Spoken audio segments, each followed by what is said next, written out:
Resilience is not just about the physical. It's mental. Probably more mental than anything else. It's emotional. It's even spiritual. In other words, it's holistic. We're talking about an integrative approach to resilience. And we have, in our research, discovered that there are 4 particular traits when it comes to resilient people.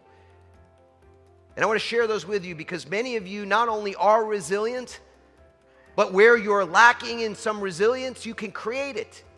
It's something that you can learn. That's what the studies show. So the first step is to reframe.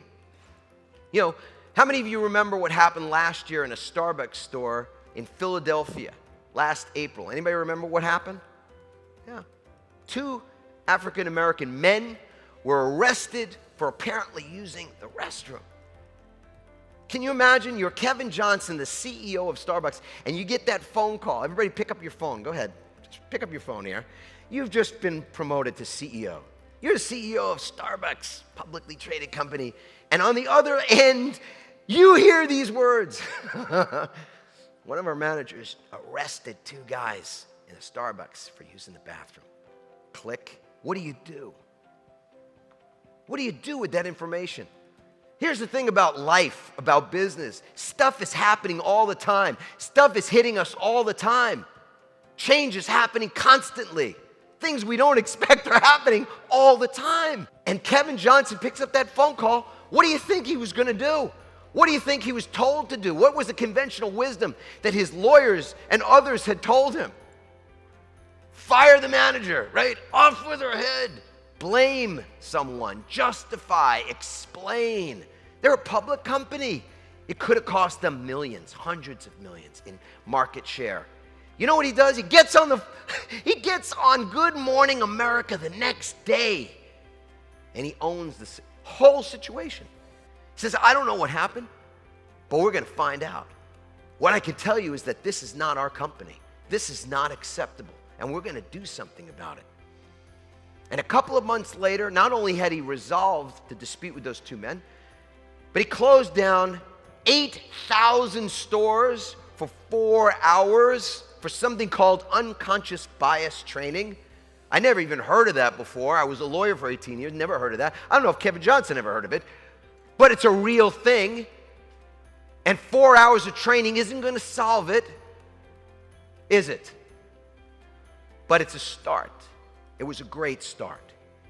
Cost the company $11 million to stand for something.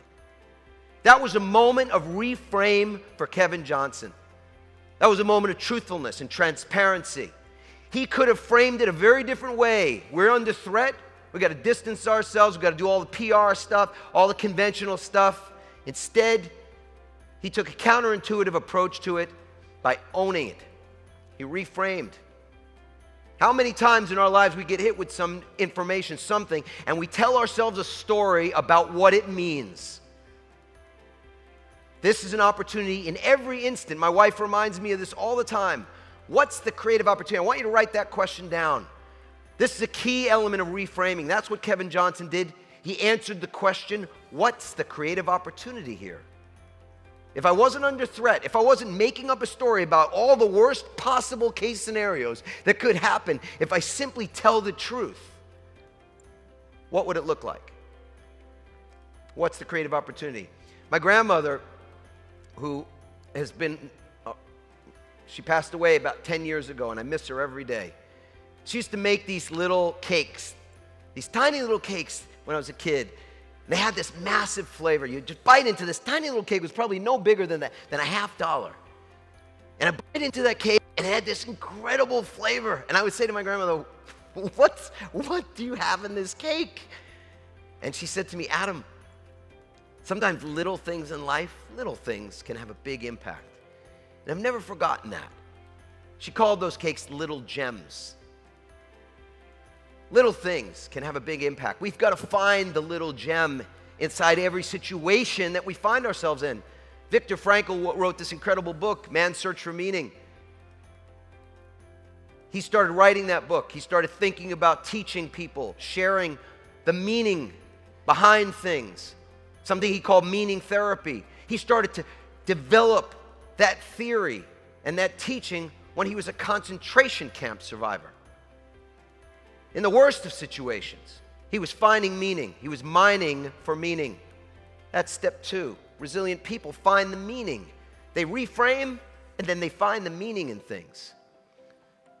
Step 3, we have to recalculate. We see this on our GPS all the time. Why should this be unusual? You make a wrong turn in the car.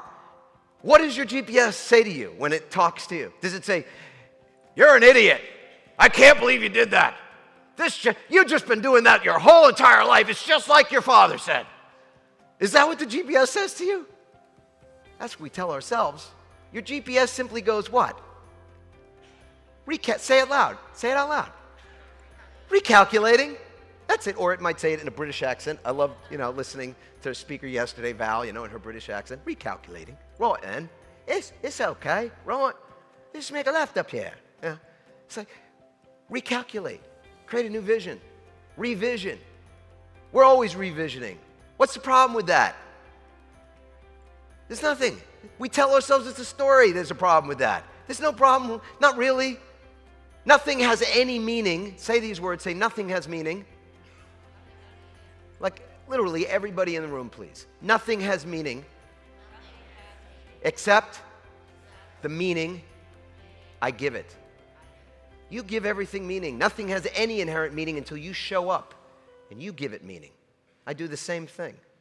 We could simply just be the GPS and recalculate, create a new, get to the destination. Different way, different route.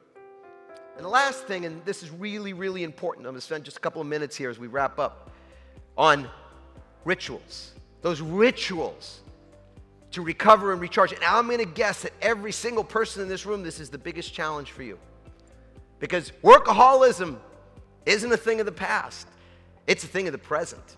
It's more present now than it was when I was a workaholic attorney. 80 hours a week, according to Elon Musk, I'm like a slacker. I'm sorry. 90 hours, 100, 110. These are aspirational qualities that many millennials are being brought up to think. This is what it means to be an entrepreneur. This is what it means to succeed in tech. Burning people out. You might be among them. What do we do about it? We've got to develop our resilience before we need it. That's what we did on the beach. We were prepared before we needed to be prepared. We were ready before we needed to be ready. So, how do you take care of yourself is the question. Morning, afternoon, and night. Mentally, emotionally, physically, spiritually. As a CEO, I used to have a few rituals that I imparted to my teams. I'll share a couple of them with you now. 2 o'clock in the afternoon, 3 o'clock in the afternoon, we had set times. They had to go out. Everybody, people on the call team, the client care teams, the sales teams, had to have periods of the day where they went out and just looked at something green. Our office was in San Diego. It was a little easier than in some places. Like I was in Minnesota a couple of weeks ago. Different environment. Go out and look at something white. But to take in some fresh air, take a walk, 20 minutes just to walk, clear your head, have a conversation with a colleague about something other than work. We'd have another ritual where on a particular day, it was Wednesdays, we'd ask everybody for just a half hour to text messages to people in their lives that they cared about. People that they might have just not been telling, saying to those people, I appreciate you. I'm grateful for you. I'm sorry. Whatever it would look like.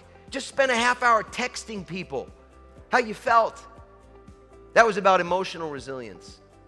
Taking time to quietly sit, to declutter your mind, to meditate, or just to create stillness. I'm not a great meditator. I did a TED Talk about this a couple of months ago that just got released. And I declare in that TED Talk, I'm a crummy meditator, and I really am. But I believe in stillness and prayer. Important things. I believe in the green drink, the power of the green drink. Start your day putting something good in your body. Drink lots of water. We've got this thing called constant cognitive arousal that we got to deal with. We're looking at our phones 150 times a day. When was the last time you took a vacation that you didn't check email? Any hands? Who remembers? Haha. How about a day when you didn't look at your cell phone, a cell phone free day? Any hands on that one? A couple of you, nicely done. How about a meal, that you ate a meal with no cell phone on the table even, right? A couple of you, good. Those hands are a signal to me that we're getting it right. We're starting to get the message. That high performance isn't about exhaustion. It's not about burnout. It's about recovery. That's what athletes know. That's what Olympic athletes know. They've got to recover to come back. You've got to let your muscles recover to be able to then expend them again. It's the same thing with us. And it's not about physical exhaustion. That's the easy one. It's mental exhaustion. How many of you, let's take a little vulnerability, honesty.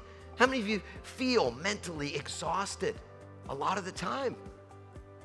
Thank you for that. We're all feeling that way. We've got to do something. We've got to look out for each other. We've got to have cultures within our organizations, within our teams, even within the team. The culture can be, I got your back. I got your back. It's a got your back culture, not a watch your back culture. We look out for the people we care about.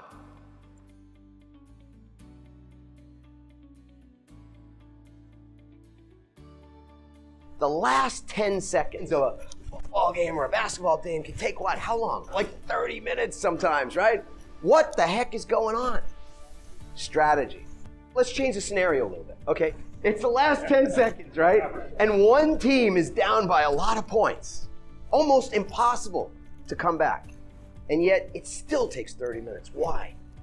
I heard the word. Advertising, right? All the cynics in here, the marketer, we know, commercials, commercial timeouts, right? What else? Coaching. What kind of coaching?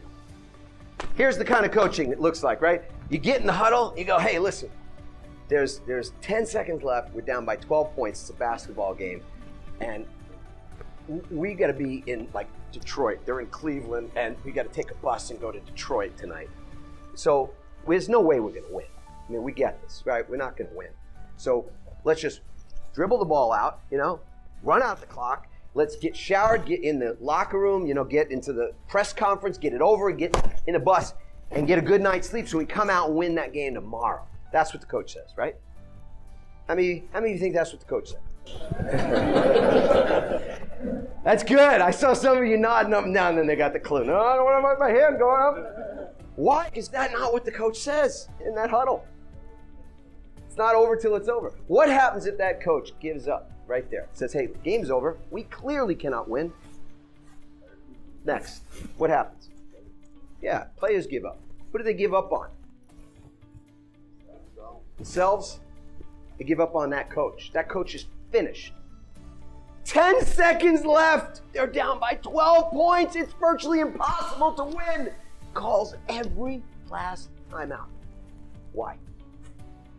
Any coach worth her salt knows this. You plan for the what? You plan for the miracle. It's part of the business plan. You plan for a miracle. A miracle can be a mere change in consciousness, a change in awareness. You plan for the miracle. And how often have we seen it in sports? All the time, where it's seemingly impossible. And yet, what happens? The impossible happens. In any organization, that even when success is improbable, what do you plan for? Hello? Yes. You do. You plan for success no matter what.